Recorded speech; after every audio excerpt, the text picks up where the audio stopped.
You know, it's interesting. If you have a skin problem, you go to a dermatologist and they give you a diagnosis, a label, and then you get some medication, probably a cortisone cream or some other medication. And then you go home and you start applying the cream, and then you wonder why you have to keep taking this cream over and over and over for weeks. Well, it could be that you haven't really corrected the real problem. And out of all the locations of where skin problems originate from, the liver is at the top of the list. And so we're just going to go through all the different skin problems that relate or are caused by your liver. And then I'm going to give you a good solution. Okay. First of all, itchy skin, definitely liver. Why? Because bile is made by the liver, and then it drains out through all these little tubes, bile ducts into the gallbladder, and then it's secreted into the small intestine.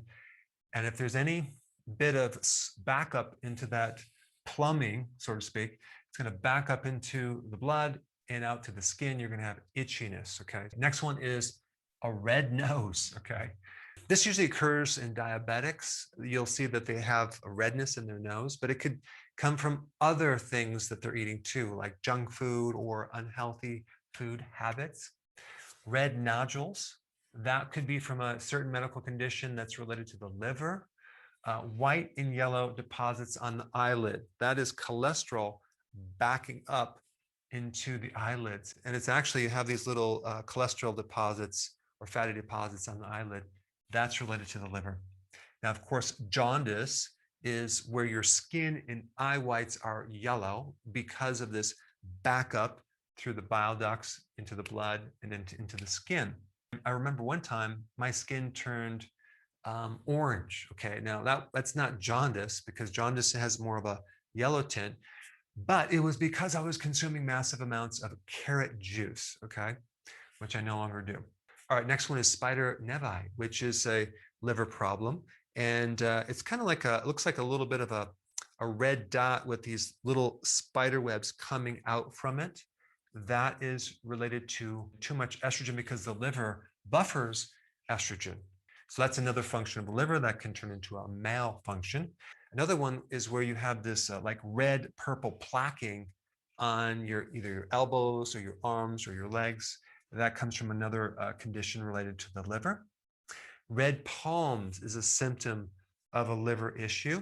There's something else called paper money skin, where if you were to look at maybe the abdomen, legs, or arms, it has like a texture or a look of wrinkled up money. Now, if you have too much iron built up in your body, like this accumulation of iron because you have another condition where you can't get rid of iron at all, and it becomes very toxic, your skin becomes gray or bronzed. And actually what's happening, your liver is becoming cirrhotic, or you're developing cirrhosis, advanced scar tissue. Now, I talked about a red nose. You can also have an enlarged red, bumpy, bulbous nose with another liver condition. All right, another condition is eczema. Very common in liver conditions, but what do people take for this condition? Skin creams, cortisone cream. The problem is cortisone creams and prednisone, which is a synthetic version of cortisol, destroys the liver even more. So it actually worsens the condition. White nail beds, even though it's from your nail, there's skin underneath the nail, that could be an indication of liver damage. Rosacea, the redness on the cheeks, that's a liver condition. It can also be an alteration in your bowel, which also you're probably going to at the same time have a liver problem. Then you have red papules, which are these red little dots on the skin, is related to the liver. And so as you can see, there is a lot of skin problems that are related to the liver. And one point I want to make about drugs, when people take drugs, like for example, statins, for example, you can get blisters on the skin, peeling on the skin, burning on the skin, a red rash for various reasons. And one could be they might deplete your nutrient levels in your body and then create the skin problem, like a B2 or a B3 deficiency will also create all of these symptoms right here. All right, so what is the solution? Of course, we want to improve the liver.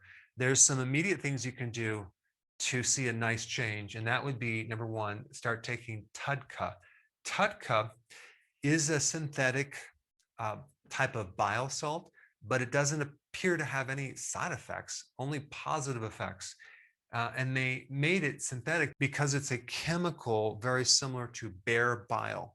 Okay, bear bile, they used to use that as a natural remedy until they were killing too many bears. So they made a synthetic version, which is a good thing. It's called TUDCA. And TUDCA is very unique in that it can help increase the flow of bile that is kind of stagnant in the liver and the bile duct. So it opens up the flow and allows things to drain out. And since most of these skin problems are a backup of stuff that's coming out to the liver and the blood and then the skin, TUDCA is a really good remedy. So you can take that on an empty stomach, take 2 maybe in the morning, and then maybe another 1 in the afternoon, or just 2 in the afternoon, depending on how bad things are. And I think you should see some change right away. Okay, so that's number 1. As you then correct the real cause, which is probably related to your diet. So you get on keto, the healthy version, of course, and start doing fasting, which will greatly improve your skin. Milk thistle is a really good remedy as well. It's one of the top natural herbs with very little side effects that protects the liver against poisons, but it also can help regenerate liver cells. And the last thing are probiotic foods, like fermented foods. Really good for your liver as well as for your large intestine. Now, I think the next most important video for you to watch would be on the relationship between fasting and your skin. So check that one out. I put it up right here.